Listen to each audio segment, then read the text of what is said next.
चलो बेटा, अभी हम स्टार्ट कर लेते हैं। देखो, जैसा कि मैंने आपको बताया था, अभी पिछली क्लास में जो हमने कंप्लीट किया है वो जस्टिफिएबिलिटी एंड अमेंडेबिलिटी क्लास, मतलब इससे पहले सेशन में। तो मैं आपको इसीलिए टॉपिक्स क्रैम करवा रही हूँ ताकि आप टॉपिक पढ़ सको और उन टॉपिक को रिवाइज भी कर सको धीरे धीरे, ठीक है ना।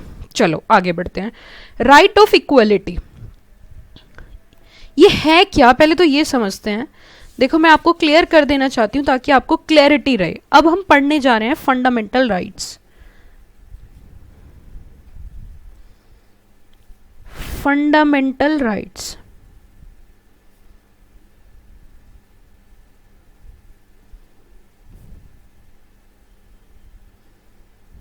क्या पढ़ने जा रहे हैं? Fundamental rights. और अगर हम फंडामेंटल राइट्स की बात करें तो कितने तरीके के फंडामेंटल राइट्स हमें दिए हुए हैं और कहाँ से स्टार्ट होता है और कहाँ तक ये पहुँचता है। तो देखिए, हमारे यहाँ पे Indian constitution, Indian constitution guarantee, Indian constitution guarantee 6 categories, 6 categories of fundamental rights. 6 category बोला मैंने, फंडामेंटल राइट्स। और ये दे रखा है हमारा पार्ट 3 है, मतलब 3rd पार्ट में, part 3 of Indian constitution, part 3 of Indian constitution में।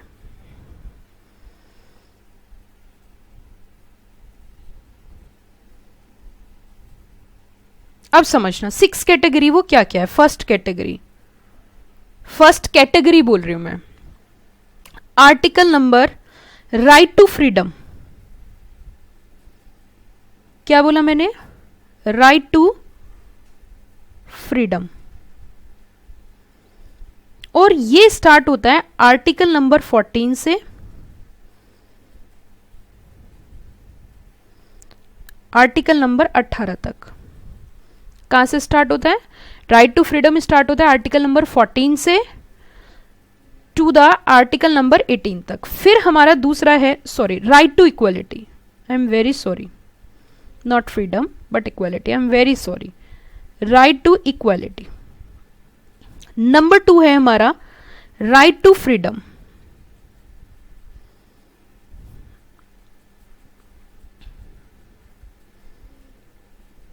और ये स्टार्ट होता है हमारा आर्टिकल नंबर 19 से लेके 22 तक, आर्टिकल नंबर 19 से लेके 22 तक।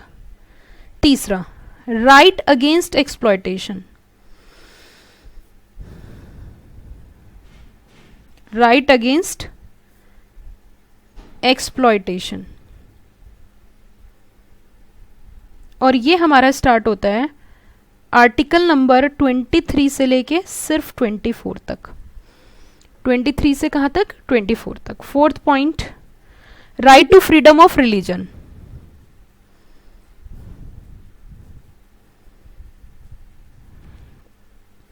Right to freedom of religion, article number 25 to 28। Cultural and educational rights,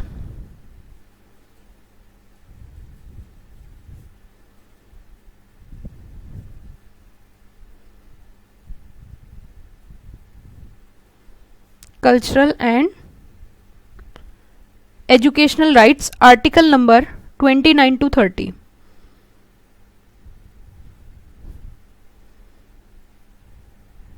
अच्छा बताओ, आर्टिकल नंबर 31, इंटेलिजेंट बच्चा फटाफट से बता देगा, आर्टिकल नंबर 31 आएगा या नहीं आएगा? रिमूव हो गया है अमेंडमेंट से, 44th अमेंडमेंट से, याद आया? चलो अच्छी बात है। छठा हमारा राइट टू कॉन्स्टिट्यूशनल रेमेडीज है, राइट टू कॉन्स्टिट्यूशनल, क्या बोला मैंने? राइट टू क्या बोला मैंने? Right to constitutional remedies, right to constitutional remedies, and that is a article number 32. ये हमारा है आर्टिकल नंबर 32 में। स्टेप बाय स्टेप चले, चलो। अब देखो ये 6 कैटेगरी में, एक एक को मैं स्टेप बाय स्टेप पढ़ाऊंगी। पहला हम पढ़ेंगे right to equality, article number 14 से 18 तक। जितनी चीजें मैं आपको बताऊं उतनी ध्यान से सुनना और समझना, उससे आगे ना, उससे पीछे जाना है ना उससे आगे जाना है, मेरे साथ साथ चलना है, तभी जाके आपका सक्सेस रेट अच्छा रहेगा। चलो तो स्टार्ट करें आर्टिकल नंबर 14। चलो जी बताओ, राइट टू इक्वलिटी कहां से स्टार्ट होता है? आर्टिकल नंबर 14 से लेके आर्टिकल नंबर 18 तक। होता है नहीं होता है? हाँ जी मैम होता है। अधिकार है, लेकिन इसमें मुझे कुछ और बात बतानी है आपको, कुछ समझाना चाहती हूं मैं आपको। मैं चाहती हूं कि एडवांस भी थोड़ा सा बता दूं ताकि बच्चों को क्लैरिटी रहे। वेरी फर्स्ट क्लास जो मैंने कॉन्स्टिट्यूशन की ली थी उसमें कुछ बेसिक बातें बताई थी। बेसिक जैसे मैंने कहा कुछ फंडामेंटल राइट्स ऐसे हैं जो पर्सन के लिए हैं और कुछ फंडामेंटल राइट्स ऐसे हैं जो कि सिटीजन के लिए हैं। तो अब मैं इसमें थोड़ा सा बता देती हूं। मैम पर्सन और सिटीजन के बीच में क्या अंतर है? सिटीजन बेसिकली जो इंडिविजुअल है, जो सांसें ले सकता है। इसके अलावा कंपनी पर्सन में आ जाती है। कंपनी किस में आती है? पर्सन की डेफिनेशन में आ जाती है, जबकि वो सांसें नहीं लेती, लेकिन उसकी लॉ में एग्जिस्टेंस होती है। लॉ में क्या होती है? उसकी एग्जिस्टेंस होती है। तो देखिए article number 15, 16, 19 and 30 are guaranteed only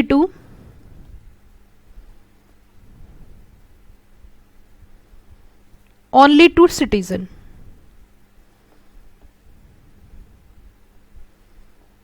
ये सिर्फ किसको गारंटी दी जाती है? सिटीजन को।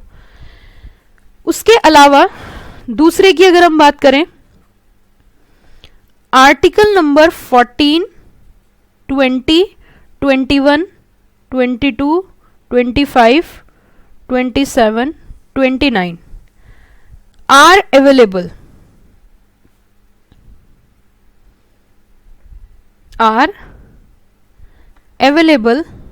to any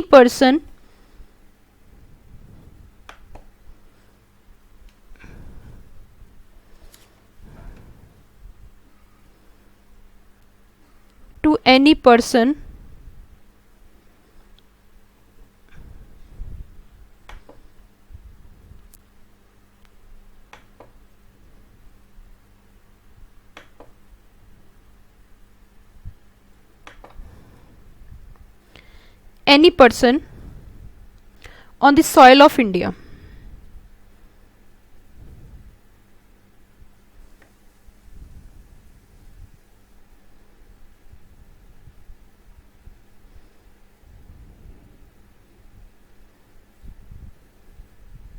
ठीक है बेटा, अब पढ़ते हैं कौन कौन से हैं, जरा थोड़ा सा देख लेते हैं। इक्वलिटी बिफोर लॉ, क्या बोला मैंने? Equality before law, article number 14। जैसे कि हम इक्वलिटी बिफोर लॉ की बात करेंगे, आर्टिकल नंबर 14। दूसरा prohibition on discrimination, article number 15, article number 16, article number 17 और आर्टिकल नंबर 18। अब मैं स्टेप बाय स्टेप लेके चलूंगी। तो पहला हमारा कौन सा है? पहला बताइए फर्स्ट पॉइंट कौन सा है? Article number 14। तो आर्टिकल 14 के बारे में डिस्कस करें पहले। चलिए, आर्टिकल नंबर 14 का मैं क्रक्स बनवा रही हूं और बड़े ही आराम से समझना। आर्टिकल नंबर 14 का मैं क्रक्स आपको करा रही हूं। आर्टिकल नंबर 14 क्या है वैसे बताइए? आर्टिकल नंबर 14 आपको क्या बोलता है? आर्टिकल 14 हमारा बता रहा है हमें कि इक्वलिटी बिफोर लॉ। क्या बोल रहा है ये? Equality before law. तो चलिए इसी को करते हैं, इक्वलिटी बिफोर लॉ को।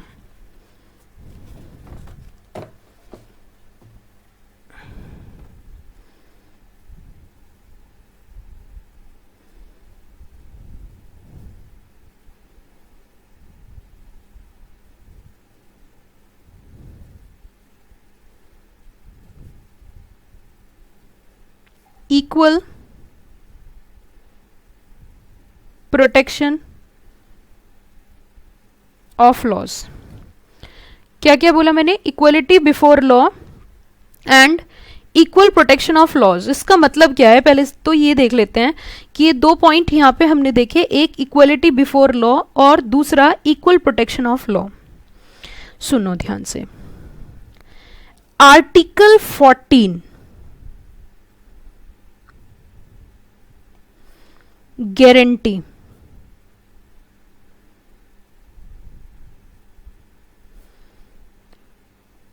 to every person the right to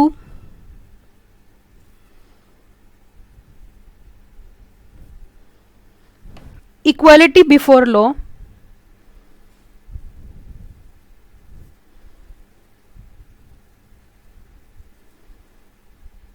equality before law and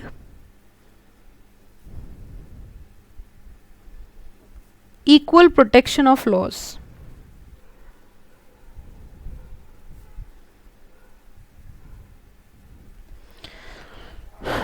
equality before law and equal protection of laws. तो आर्टिकल 40 जो है गारंटी दे रहा है किसको? किसको गारंटी दे रहा है? एवरी पर्सन को राइट टू क्या? Right to equality before law and equal protection of laws. Ma'am ये तो आप बहुत देर से कह रही हो, equality before law and equal protection of laws. तो देखो इन दोनों में अंतर क्या है। पहले पॉइंट बता रही हूं। फर्स्ट पॉइंट हम डिस्कस करते हैं equality before law.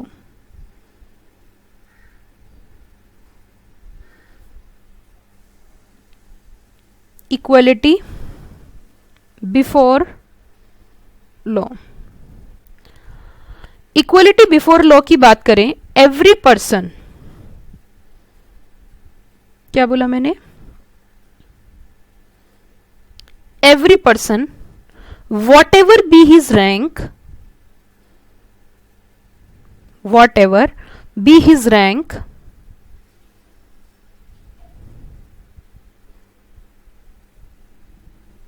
whatever be his rank or position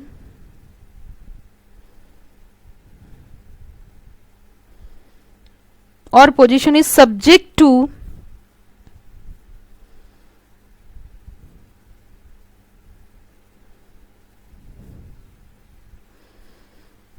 jurisdiction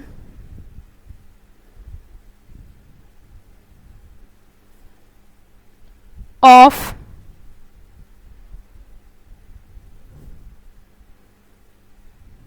ordinary courts. It means यहां पे एक बात उन्होंने रखी, क्या बात रखी देखो थोड़ा सा ये भी समझ लेते हैं। Equality before law, equality means equal status before law. आपने कभी अगर टीवी में कोर्ट देखा हो तो आपने एक चीज देखी होगी, क्या?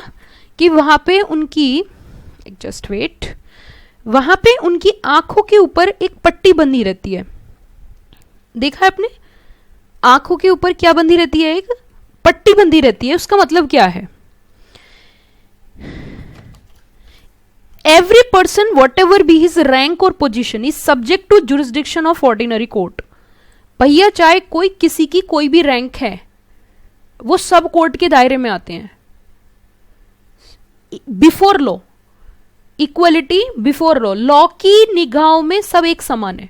चाहे किसी की कोई भी रैंक है, किसी की कोई भी पोजीशन है, is subject to jurisdiction of ordinary court. Jurisdiction का मतलब होता है दायरा, कोर्ट के दायरे में आते हैं। कितना ही बड़े आपने आपको पोजीशन मान लो, एक्सेप्शन है इसका थोड़ा सा, वो मैं आगे चल के बताऊंगी। एक्सेप्शन मतलब जो इसमें कवर नहीं होते, लेकिन अभी के लिए ध्यान रखना है, कोई भी पर्सन किसी भी रैंक और पोजीशन पे है तब भी वो किसके दायरे में आता है? कोर्ट के दायरे। इट मीन्स उसके खिलाफ भी क्या हो सकता है? अगर वो कुछ गलत करेगा तो केस हो सकता है। दूसरा पॉइंट, इसी का ही दूसरा point, equal equal protection of laws, equality before law हो गया। अब दूसरा हम करेंगे equal protection of loss.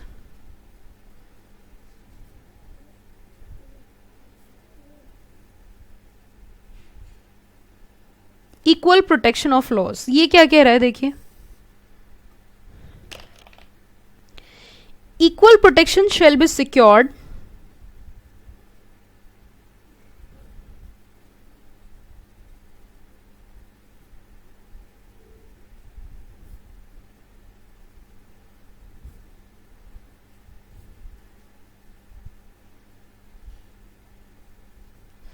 equal protection shall be secured to all persons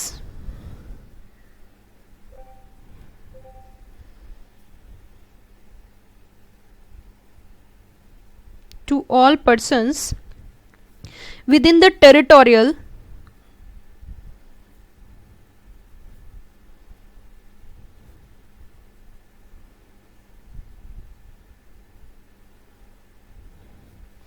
jurisdiction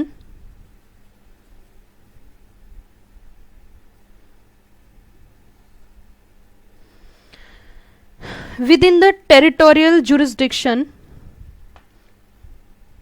jurisdiction का मतलब मैंने आपको क्लियर किया ही है, what do you mean by territorial jurisdiction?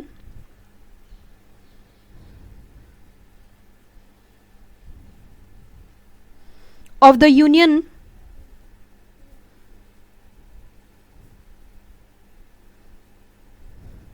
in the enjoyment of their rights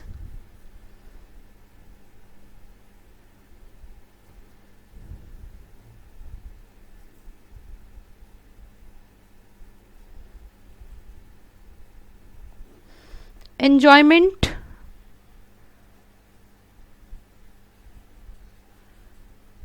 of their rights and privileges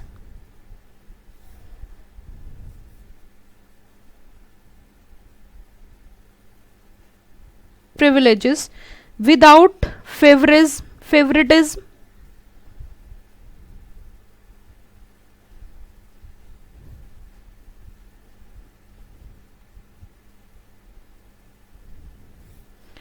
or discrimination।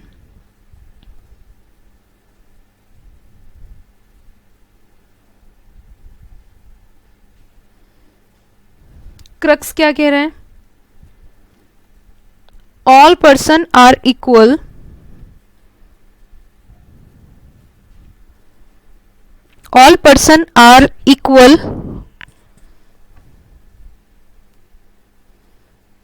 in all respects।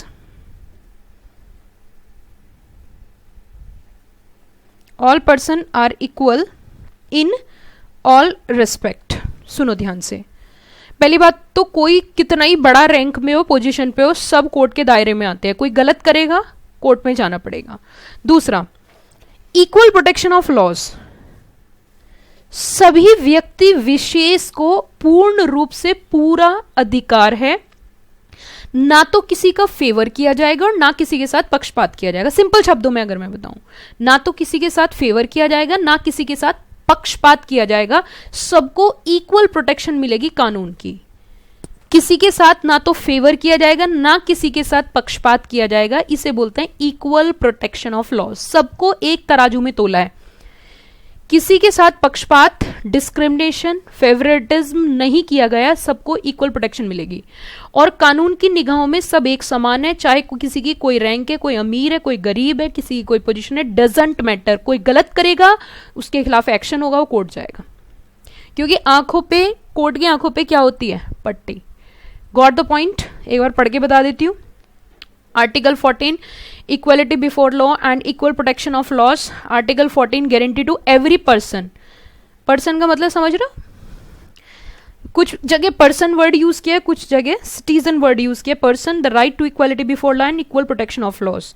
Equality before law का मतलब है every person whatever be is rank और position is subject to jurisdiction of ordinary courts. और दूसरा है equal protection of loss. इसमें इन्होंने बताया equal protection shall be secure to all persons within the territorial. Territorial मतलब territory में जो भी आता है। जुरिस्डिक्शन मतलब दायरा ऑफ द यूनियन, यूनियन मतलब government in the enjoyment of their rights and privileges without favouritism और डिस्क्रिमिनेशन। तो मैंने क्रक्स में क्या, छोटा सा, इसे छोटा क्रक्स बोलते हैं, baby crux. All persons are equal in all respects, ठीक है ना, सबको एक समान ट्रीट किया गया। मुझे बताओ आर्टिकल नंबर 14 में कोई दिक्कत, क्या मैं आगे बढ़ सकती हूँ? चलो तो अब आगे चलते हैं हम आर्टिकल नंबर 15 की ओर। बढ़िया लग रहा है, अच्छा लग रहा है पढ़ने में, चलो बहुत अच्छी बात है। आर्टिकल 15 कहता है, पहले समझते हैं फिर मैं इसका क्रक्स बनवाऊंगी। आर्टिकल 15 कह रहा है prohibition on discrimination on ground of religion. Prohibition का मतलब होता है बैन, कंप्लीटली बैन। अब देखो एक और चीज मैं क्लियर करती हूं, एक वर्ड यूज होता है रेस्ट्रिक्शन। क्या वर्ड यूज किया जाता है? रेस्ट्रिक्शन। एक वर्ड यूज होता है प्रोहिबिशन। दोनों में अंतर क्या है? रेस्ट्रिक्शन का मतलब है आप वो काम कर सकते हो but subject to some condition. Prohibition मतलब आप उस काम को किसी भी सूरत में नहीं कर सकते। मैं छोटा सा एग्जांपल देती हूँ, ज्यादा टाइम नहीं लूंगी। जैसे मेट्रो में लिखा रहता है स्पीडिंग इज प्रोहिबिटेड, मतलब थूकना सख्त मना है कि आप थूक ही नहीं सकते, लेकिन वहां कई जगह गेट पे लिखा रहता है एंट्री इज रेस्ट्रिक्टेड, तो लेकिन वहां जा सकते हैं बट सब नहीं जा सकते। अब ये थोड़े ना स्पिट कर सकते हैं लेकिन सब नहीं कर सकते, कोई भी नहीं कर सकता ना, तो completely ban. Prohibition on discrimination, पक्षपात ऑन ग्राउंड ऑफ रिलीजन, ये बहुत इंपॉर्टेंट है, बहुत इंपॉर्टेंट। आर्टिकल 15 ने प्रोहिबिट किया स्टेट। स्टेट मतलब मैम स्टेट मीन्स व्हाट, बता रखा है आपको, शुरू में ही आर्टिकल 12 में स्टेट पढ़ा दिया था। सरकारें आती हैं सारी, लोकल अथॉरिटी आती हैं। Discrimination against any citizen. अच्छा एक बात बताओ, कभी ऐसा हो सकता है किस कंपनी को, अरे इस कंपनी को जो है ना, ये कंपनी हिंदू है, मुस्लिम है, सिख है, ईसाई है, क्या कंपनी हो सकती है हिंदू मुस्लिम सिख ईसाई? अरे जस्ट वेट, कंपनी नहीं हो सकती ना हिंदू मुस्लिम सिख ईसाई, लेकिन कौन हो सकता है हिंदू मुस्लिम सिख ईसाई? जल्दी बताइए, कोई बच्चा बताएगा कौन हो सकता है हिंदू मुस्लिम सिख ईसाई? हाँ जी, एक इंसान ही तो हो सकता है, कंपनी तो नहीं हो सकती ना। तो इसीलिए वाला फंडामेंटल राइट किसके लिए है? जल्दी बताओ, सोच के बताओ। जात पात धर्म किसके केस में हो सकता है? अच्छा कभी किसी कंपनी को कह सकते हैं कंपनी है, कंपनी तू ना इस होटल में खाना नहीं खाएगी, कंपनी तो खाना खाती नहीं है। क्या कंपनी ऐसी होती है, ये कंपनी चलो लड़का है, ये कंपनी लड़की है, मेल है फीमेल है, ऐसे पॉसिबल है? कंपनी की कोई जाति होती है? नहीं होती। ये सब किसके लिए हो सकते हैं बताओ जल्दी से, ये सब किसके हो सकते हैं? ये सब हो सकते हैं सिटीजन के। सब किसके हो सकते हैं? सिटीजन के। अच्छा आपने पहले बहुत देखा होगा, जैसे मान के चलिए अब तो हमारा देश बहुत आगे बढ़ चुका है, लेकिन स्टिल उस टाइम की मैं बात बता रही हूं, अभी तक भी ये चीजें हैं। यहां पे इन्होंने कहा कि भैया किसी की जात पात धर्म किस जगह वो पैदा हुआ, इसके बेसिस पे उसके साथ पक्षपात मत करो। जैसे कि कुएं में नहाने मत दो, खाट पे बैठने मत दो, बेड पे मत बैठाओ, टच हो गया तो नहा के आओ, उठा के पानी में डाल दिया। तो ये सारी चीजें यहाँ पे इन्होंने स्पेसिफिक रूप से मना किया है, मना किया है कि आप ऐसा नहीं कर सकते। क्या स्टेट को मना किया है कि आप ऐसे डिस्क्रिमिनेशन नहीं कर सकते only of religion, race, caste, gender, place of birth और एनी ऑफ देम, इस बेसिस पे। अच्छा lays down no citizen, word is use no, नहीं कर सकते कि कोई किसी दुकान पे नहीं जा सकता, पब्लिक रेस्टोरेंट में नहीं जा सकते, होटल में नहीं जा सकते। जैसे कभी आपने किसी पीवीआर पे लिखा हुआ देखा है कि यहाँ पे सिर्फ दिल्ली वाले लोग आएंगे, यहाँ पे अदर सिटी के लोग या अदर स्टेट के लोग एंट्री नहीं है? कभी ऐसा देखा है? नहीं देखा है। आज की डेट में ऐसा हो भी नहीं सकता। रेस्टोरेंट में ऐसे देखा है कि सिर्फ यही लोग आएंगे, नहीं आएंगे। यूज ऑफ वेल, वेल देखो इसलिए क्योंकि पुराने टाइम की बात है, 1950 में ना सब कुओं से ही पानी भरते थे। अब तो सबके घर में पानी का सबमर्सिबल या वाटर सप्लाई होती है, बट पहले नहीं होती थी, तो कुएं में से पानी भरते थे। अब उन्होंने कह दिया ओह अच्छा ये नीचे जाति का आदमी है, इसने अगर कुएं से पानी भरा तो पूरा का पूरा कुआं ही हमारा क्या हो जाएगा, पूरा का पूरा कुआं एकदम खराब हो जाएगा। तो इस तरीके की चीजें हम नहीं कर सकते। कोई भी आदमी, बाथिंग घाट का भी देखिए, हरिद्वार में आप कभी नहाने गए हो कि भैया यहाँ पे सिर्फ ये ऊंची जाति के लोग ही नहाएंगे, ऐसा लिखा है? लिख भी नहीं सकते, नेवर एवर, बैन है इस चीज पे।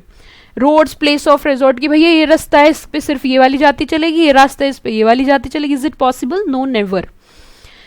होली और पार्शली आउट ऑफ फंड्स और dedicated use of general public, public के पैसे से अगर कोई भी चीज बनाई जाएगी तो उस पर सब यूज करेंगे, सब प्रयोग करेंगे, वो सबका है, सबका साथ सबका विकास। लेकिन इसमें कुछ एक्सेप्शंस भी हैं जहां पे थोड़ा डिस्क्रिमिनेशन हुआ है। कुछ एक्सेप्शंस हैं जहां पे थोड़ा सा क्या हुआ है, डिस्क्रिमिनेशन हुआ है, और वो किस बेसिस पे, स्पेशल प्रोविजन बन सकते हैं। अब आप सोच रहे होंगे किसके लिए, वुमेन्स के लिए, महिलाओं के लिए स्पेशल प्रोविजन बनाए जा सकते हैं। जैसे आपने कई बार देखा होगा, मैं आपको बता देती हूँ, कई बार आपने देखा होगा कि रिजर्व कर दिया कि इस पर्टिकुलर जगह के जो मतलब इलेक्शन होंगे, यहाँ पे महिला सीट रिजर्व है, तो एक तरीके से डिस्क्रिमिनेशन हो गया ना, on the basis of gender. हुआ या नहीं हुआ कि यहाँ सिर्फ ये, यहाँ से इलेक्शन सिर्फ महिला ही लड़ेगी, ह्यूमन बींग्स मतलब मैन को अलाउड नहीं किया, तो ये तो डिस्क्रिमिनेशन हो गया on the basis of gender, but ये अलाउड है क्योंकि हमारा देश पुरुष प्रधान देश है और हम चाहते हैं हमारी महिलाएं भी बढ़ चढ़ के हिस्सा ले। बेटी बचाओ बेटी पढ़ाओ, आज की डेट में कितने अभियान चल रहे हैं। तो ये 1950 में ये बात रखी गई थी कि महिलाओं को लेके आप कुछ स्पेशल बेनिफिट दे सकते हो। दूसरा, चिल्ड्रंस को लेके, under this validity of legislation और executive other discrimination in favour of women. उसी के साथ साथ एक और एक्सेप्शन है, जैसे कि जो एजुकेशनली बैकवर्ड क्लास के लोग हैं उनके लिए स्पेशल प्रोविजन बन सकते हैं, शेड्यूल कास्ट के लिए स्पेशल प्रोविजन बन सकते हैं, और शेड्यूल ट्राइब्स के लिए भी स्पेशल प्रोविजन बनाए जा सकते हैं। अब देखो मैं इसको ना पूरे तरीके से आपको एक क्रक्स में पूरा करवाती हूँ, फिर उसके बाद हम लोग इसे आगे बढ़ेंगे। एक क्रक्स, ताकि हमारे माइंड में एक स्ट्रक्चर बन जाए। तो एक स्ट्रक्चर बनाते हैं, फिर थोड़ा सा आगे बढ़ेंगे। Article number 15,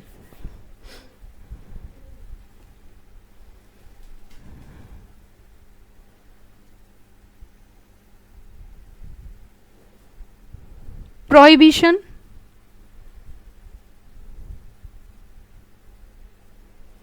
of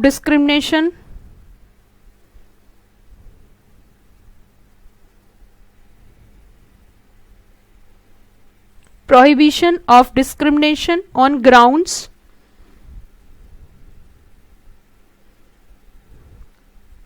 only of religion,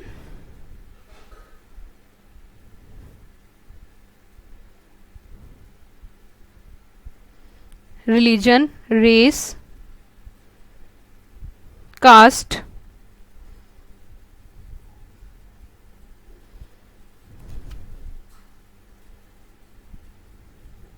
gender और place of birth. State means you know very well, state not discriminate.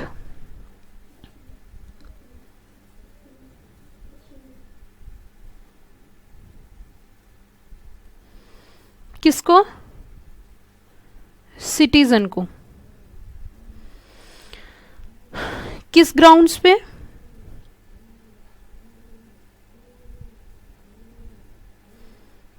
On the grounds of religion, race, caste, place of birth.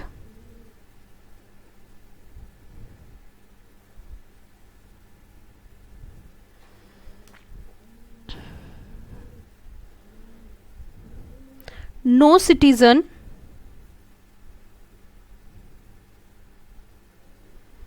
deprived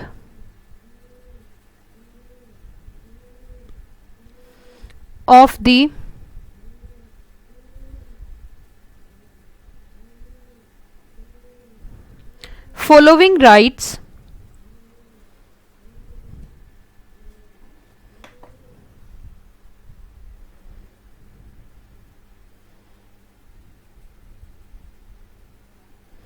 following rights on the basis of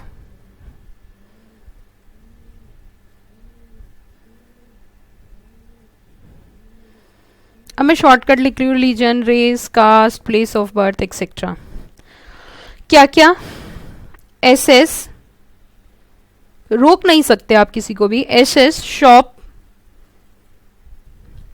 public restaurants,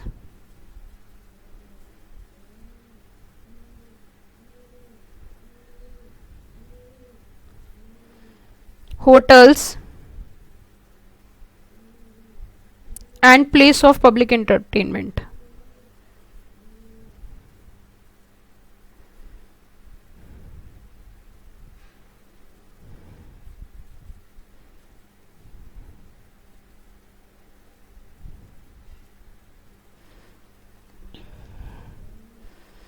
Place of public entertainment. B point,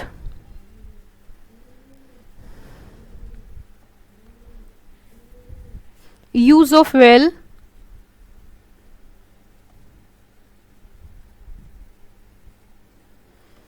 tanks, bathing ghats,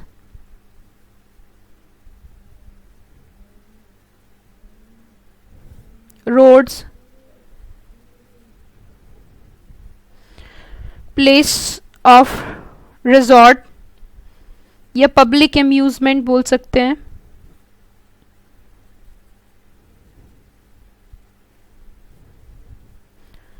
public entertainment बोल सकते हैं,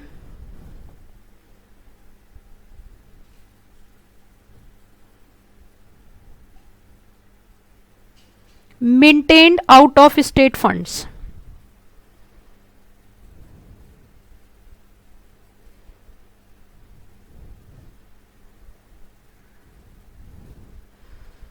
state funds, maintained out of state funds. अगर सरकार के पैसे के द्वारा कोई सड़क बनी है, कोई वेल है, कोई टैंक है या कुछ भी है, उसको आप रोक नहीं लगा सकते। क्यों नहीं रोक लगा सकते? क्योंकि इस तरीके की चीजें सही नहीं है ना कि आप किसी की जात पात के बेसिस पे और इन सब चीजों के बेसिस पे क्या कर रहे हो, उनको अपॉर्चुनिटी नहीं दे रहे हो। लेकिन कुछ एक्सेप्शंस हैं जहां पे डिस्क्रिमिनेशन हो सकता है, जहां पे क्या हो सकता है, डिस्क्रिमिनेशन हो सकता है। फॉलोइंग एक्सेप्शंस क्या क्या देखिए, state can make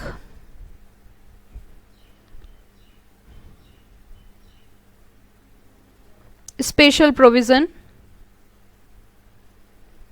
state can make, state क्या कर सकती है, स्पेशल प्रोविजंस बना सकती है। स्पेशल प्रोविजंस किसके लिए, मैं बताती हूं किस किस के लिए, वुमेन्स के लिए,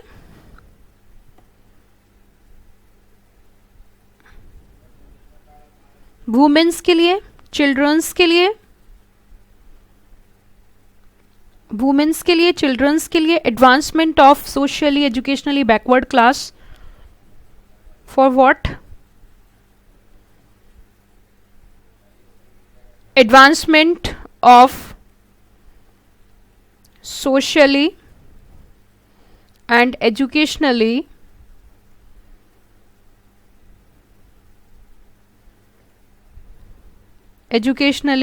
backward class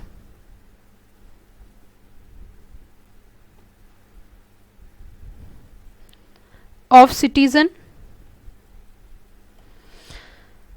backward class of citizen, SC ST etcetera, इन सब के लिए बन सकते हैं। ठीक है ना, इन सब के लिए स्पेशल प्रोविजन बन सकते हैं। नहीं तो आप किसी के ऊपर भी रोक नहीं लगा सकते, कहीं घूमने जाने पे, रोड पे चलने पे, पब्लिक रेस्टोरेंट पे। इतनी प्रॉब्लम थी पहले, बाथिंग घाट्स यूज नहीं करने देते थे कि ये इन लोगों के लिए, डिस्क्रिमिनेशन करते थे on the basis of all these things, religion, race, caste, place of birth, ये सब चीज़ों के बेसिस पे लोगों के साथ पक्षपात होता था, छुआछात जिसे बोलते हैं। वो चीज़ अब क्या कर दी इन्होंने, डिसअलाउड कर दिया है।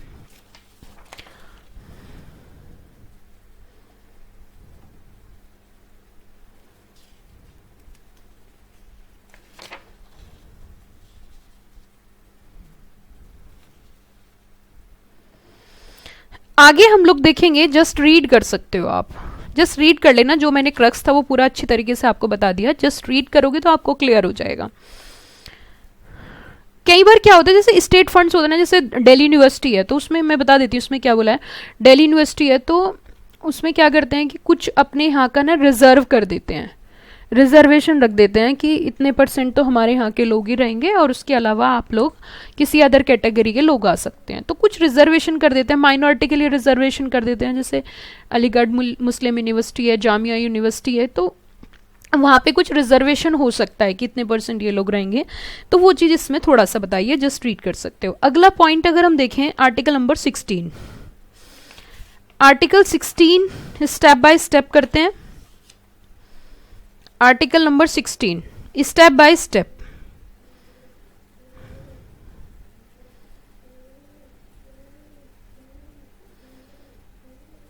Article number 16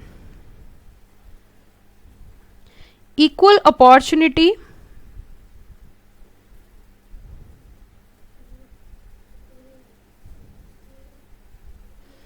in matter of public employment।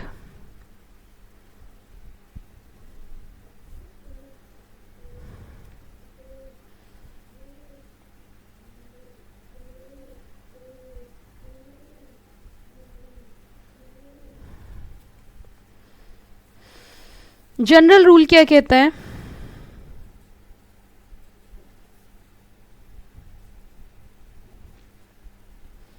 General rule क्या कहता है? Equality opportunity, equal opportunity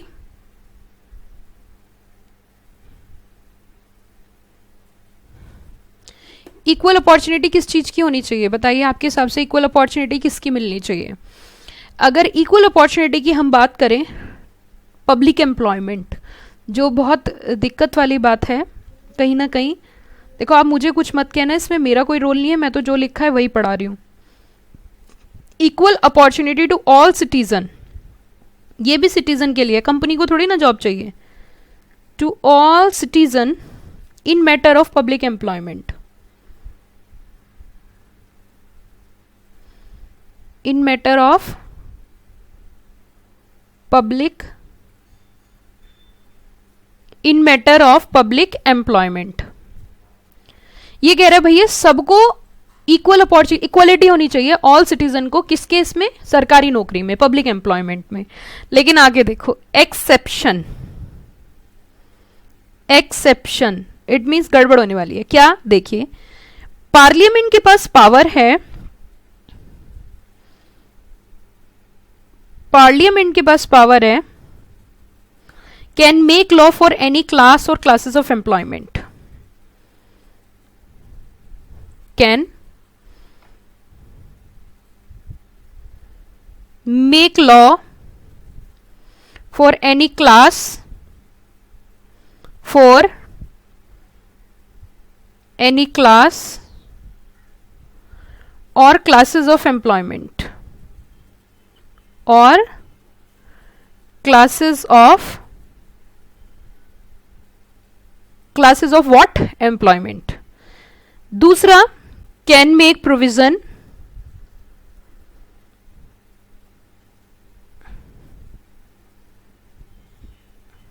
can make provision, provision बन सकता है for the reservation of post,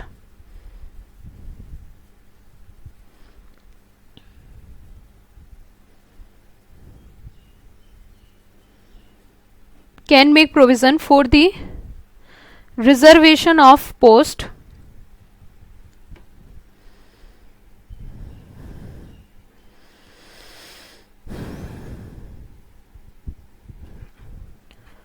post in favor of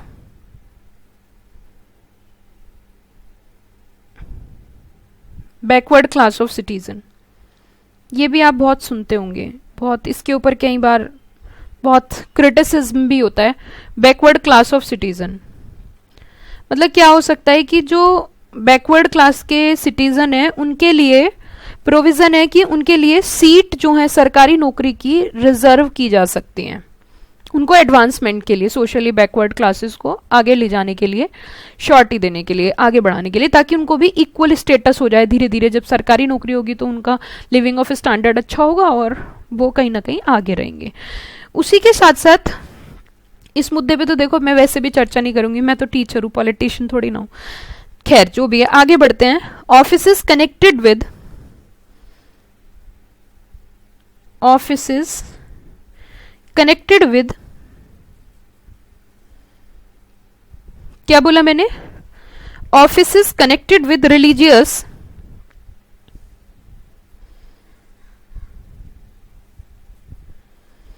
institutions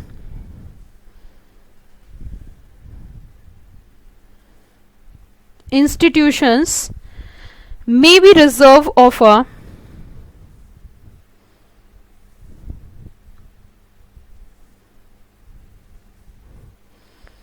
a particular religion.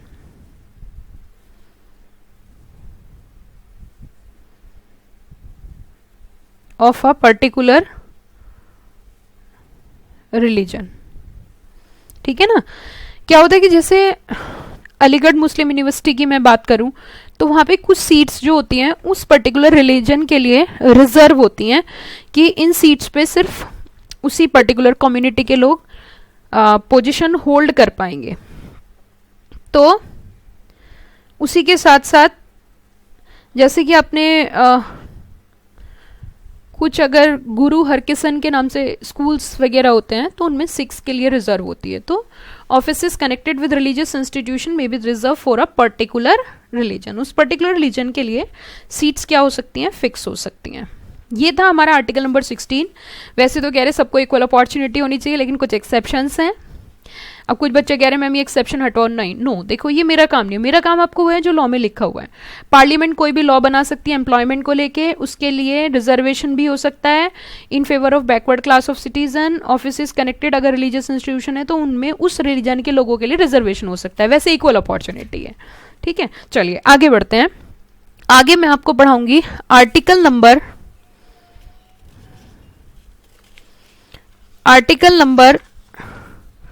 17, that is the abolition of untouchability. Abolition of what? Abolition of untouchability. Article number 17. छुआछात. Crux लिखवा देती हूं ताकि आपको clarity हो जाए. अबॉलिशन ऑफ अनटचेबिलिटी है क्या? Simple language में लिखवा रही हूँ. ये जो लिखा हुआ है पूरा टेक्निकल लैंग्वेज है. जो मैं लिखवा रही हूँ आपको सिंपल लैंग्वेज लिखवा रही हूँ ताकि आपको समझ में जल्दी आ जाए. Untouchability is abolished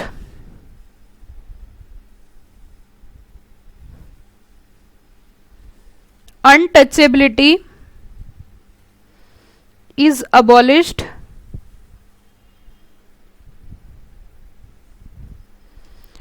and its practice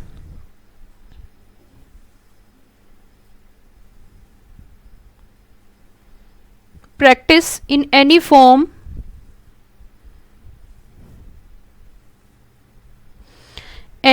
is forbidden.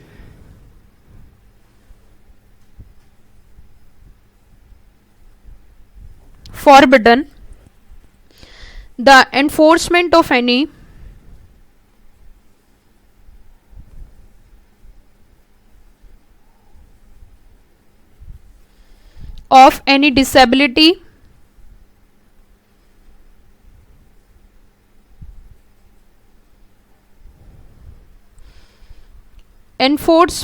any disability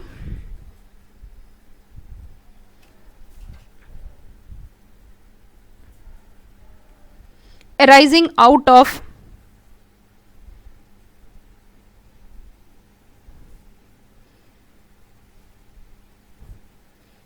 untouchability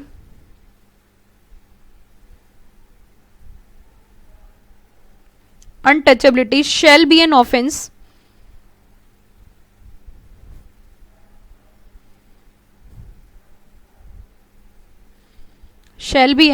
in accordance with law.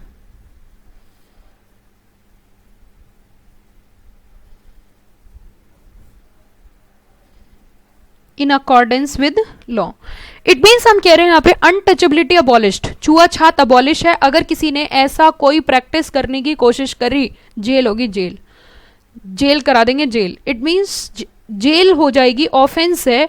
आप कोई भी अनटचेबिलिटी को लेके, छुआछात को लेके कोई प्रैक्टिस फॉलो नहीं कर सकते, कहीं कुछ लिख नहीं सकते. ऐसा कुछ अगर करते हो तो it is an offence as per constitution. Article number 17. आगे बढ़ते हैं article number 18. Article number 18 crux लिखवा रही हूं आपको. आर्टिकल नंबर 18 का। बेटा देखो ध्यान सिर्फ इतनी ही बातें रहेंगी जितनी मैं लिखवा रही हूं, आप जस्ट रीड करने को रीड कर सकते हो, लेकिन ये वो चीज है जो आपको एग्जाम ओरिएंटेड है। I believe in more and more in exam oriented syllabus, क्योंकि पढ़ने को तो कितनी सारी चीजें पढ़ा सकती हूँ, वो उसके लिए अगले लेवल पे पहुंचना है, नहीं पहुंचना है, तो अगला लेवल जो होगा वो और एडवांस होगा।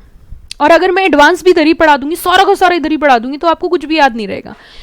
वैसे भी कोर्स करने के दौरान आपको सिर्फ उस हिसाब, उस पैटर्न से पढ़ना चाहिए जिससे हम क्लियर कर सकें। That is very important, that is the sole purpose of class. Otherwise घर पे भी पढ़ सकते हैं, लेकिन वहां आपको ये नहीं पता होता, रणनीति नहीं पता होती कि रण को कैसे जीता जाएगा। तो रण को जीतने के लिए जो नीति है वो क्लास में तय होती है। तो देखिए article number 18, abolition of titles.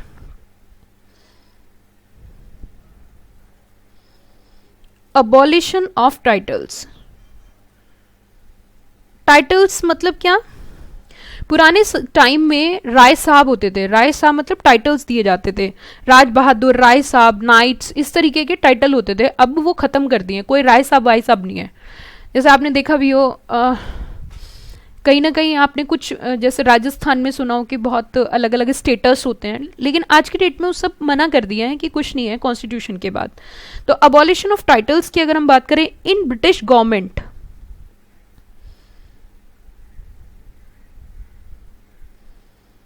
in British government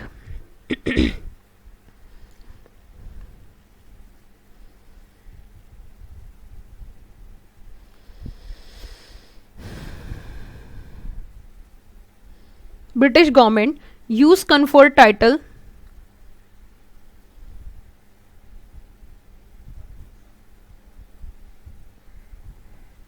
upon person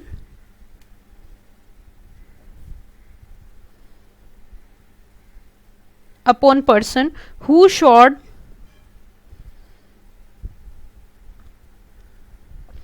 special importance,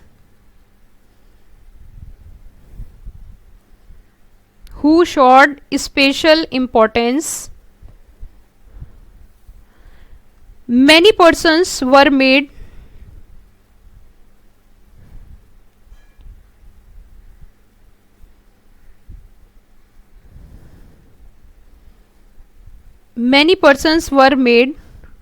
sir Raj Bahadur Rai Sahab etcetera.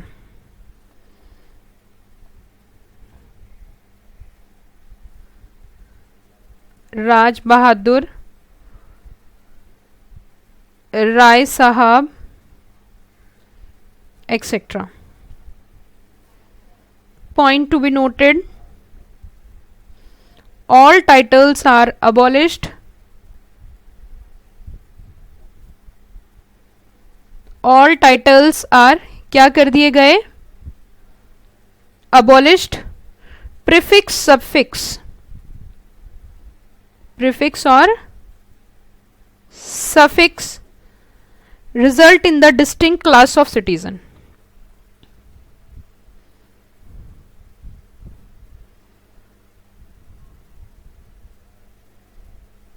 distinct class of citizen।